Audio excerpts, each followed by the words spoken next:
Hello my fellow smug ones, but will it be any good though? Let's begin.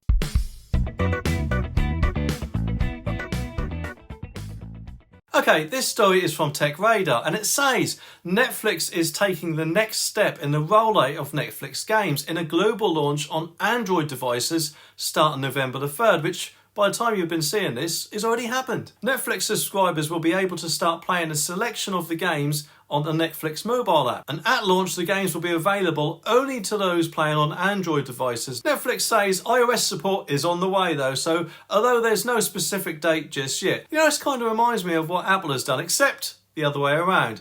And Apple already had their Apple Arcade, which are mainly mobile games to play on the go. Then, if I remember rightly, a bit later on they launched Apple TV Plus, which to be honest doesn't really seem to be doing too well at the minute, of course, because there doesn't seem to be much on it, compared to Netflix anyway, which is of course in first place on that front anyway. And there are 5 games to choose from at launch, which are Stranger Things 1984, Stranger Things 3 The Game, Shootin' Hoops, Teeter Up, and of course Card Blast. And if you're on Android and can't really wait till November the 3rd, it's actually possible to find the games on the Google Play Store. But of course, you'll need a Netflix subscription to play them.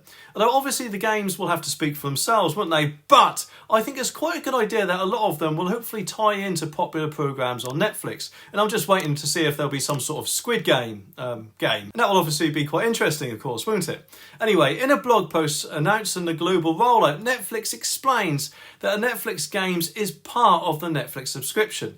There's no ads, no additional fees, and of course, no in-app purchases. And Android users will find the games to download in a dedicated section of the app. Hopefully it won't be too long for us poor iOS users though, but of course, that does seem to be the way more often than not nowadays, doesn't it? Especially with the Xbox Cloud Gaming, for example. And as for access, Netflix explains that members will be able to play the games on multiple mobile devices on the same account. There is a device limit though, but Netflix doesn't explicitly say what that is, and you'll know when you've hit it though, as it will warn you.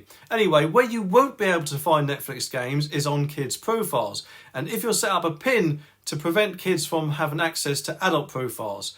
And the post reads, the same PIN will be required in order to log into Netflix and to play the games on a device. And to be honest, that's quite interesting. You know, I would have thought they would have made some kids games, especially because they'll be more likely to play it for much longer than us busy adults, but I guess not. YouTube's algorithm thinks you'd like to see one of these videos next, so let me know if it's right.